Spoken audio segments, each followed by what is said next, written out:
Kalau kasus yang si Pak ini ya, yang dari Batam, Pandi, secara khusus kami akan juga memanggil si jaksa penuntut umumnya yang menyampaikan secara tersirat tapi lugas seolah-olah DPR adalah mengintervensi.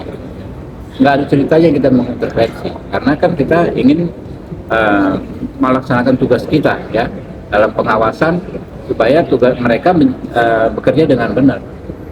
Itu aja kan jelas-jelas nggak benarnya tadi dari fakta-fakta yang disampaikan. Orang perannya bukan peran dominan kok dituntut hukuman yang maksimal. Kita mau tahu, gitu kan? Karena di belakang kami adalah rakyat yang memilih kami kan, itu.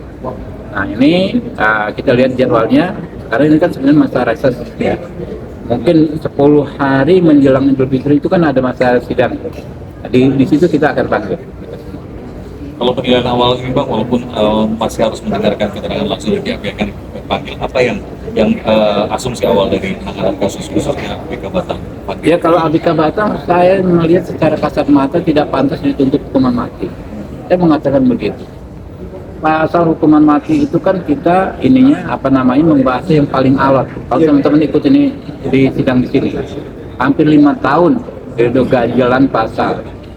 Sebagian besar sebenarnya kita tidak ingin masih ada pasal tersebut sesuai dengan keinginan kita membuat hukum yang lebih humanis.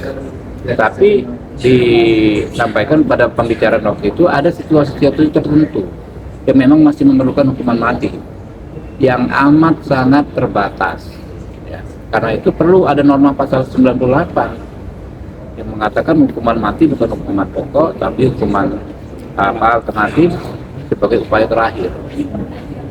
Nah itu yang kita stressingnya di situ ya. Kalau dilihat dari penjelasan Hotman Paris sebagai tim Pro Jono, kemudian juga ada kuasa hukumnya sendiri itu datang tadi, apakah Komisi 3 menilai bahwa si Fadi ini dijebak karena dia mengaku tidak tahu apa yang Ya banyak cerita-cerita begitu, dan ternyata kan lawyernya yang ditunjuk mendampingi itu kan bukan lawyer yang lalu asal dipilih, gitu loh. Itu juga kan melanggar prinsip di KUHP yang baru.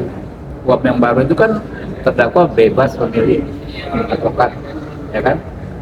Kalau itu disediakan kan nggak bisa, gitu loh. Dan itu memang situasi nggak bisa kita lanjutkan terus. Masa ada dua kepentingan berbeda, ya kan ya, penyidik dengan orang yang diperiksa, penyediaan lawyer dilakukan oleh penyidik, kan nggak masuk akal. Bagaimana dia mau membela di orang yang menjadi tersangka kalau dia disediakan oleh orang yang memeriksa?